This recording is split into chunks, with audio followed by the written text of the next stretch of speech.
कि मारही के बाटे तो रे गाना राजा मारेला नजरिया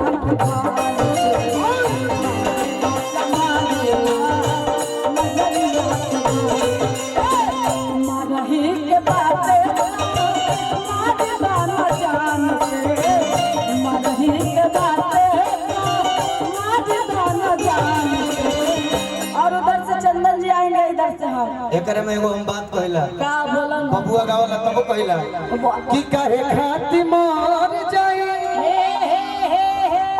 काहे खाई मरी कि काहे खाती मर जाई हई नजरिया के बात से हई ननी वो कीची वाला आँख के नजर से काहे के मर जाए जो आँख में भर भर मुंह कीची दिखता वो नजर के बाद हम काहे के मर कि काहे खाती मर जाए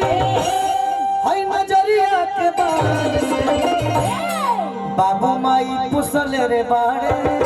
बड़ा अरमान से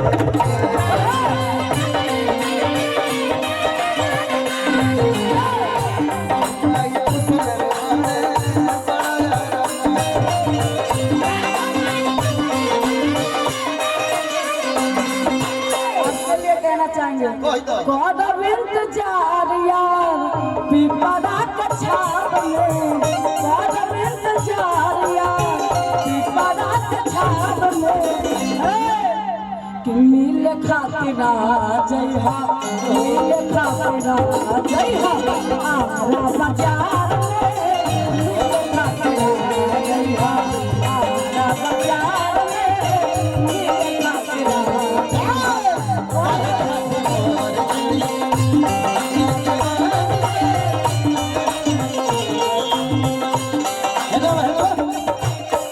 लगलू बने आइए शिवानी जी अंजनी बाबू रामायण वाचक की तरफ से बहुत बहुत पुरस्कार आइए इनके लिए गीत गाएंगे बाबू तेरे लिए नहीं इसके लिए कि मस्त जवानी तेरी मुझको पागल कर गई रे तेरे नैनों की मस्ती दिल में गड़ गई रे ऐसे कर काहे के मुआवेलू नजरिया के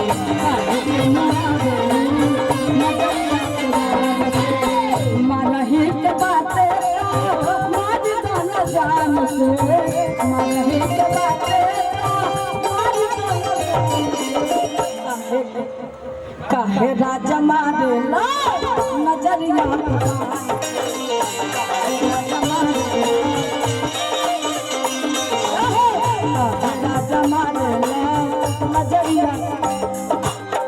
बाकी हम ज्यादा टाइम नहीं लेंगे। अच्छा गाओ आइए सैड सॉन्ग हम लोग एक गाते हैं। ये सैड सॉन्ग तो हम लोग बेगूसराय में गाए थे, हम लोग साथ में गाए थे। उनका पोस्टर भी है यहाँ पर, बोलेंगे एक और पोस्टर अब समझ जा। हेलो आओ बड़े सुंदर भाग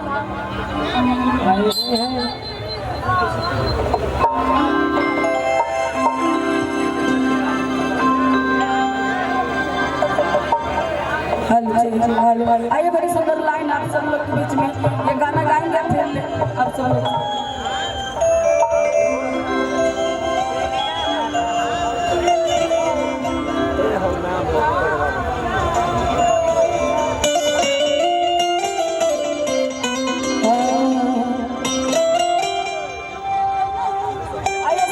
दोनों आदमी के एगो तो हमरो हीरोइन चाहिए ना तहार बड़ी मान लगी तहार हीरोइन हो गई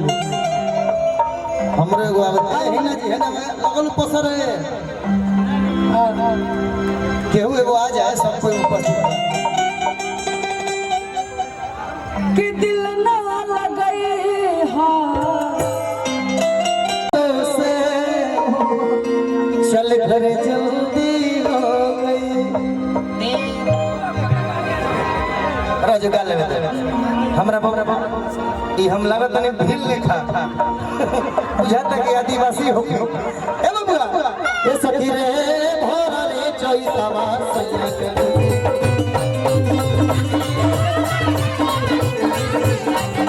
ए सखी रे भोरा रे चैतवा सैया के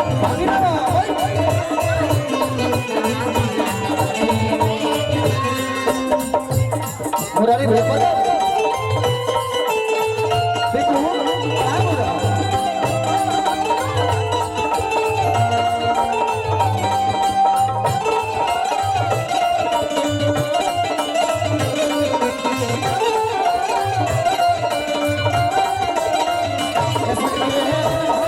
चैत चल लयदारी भाई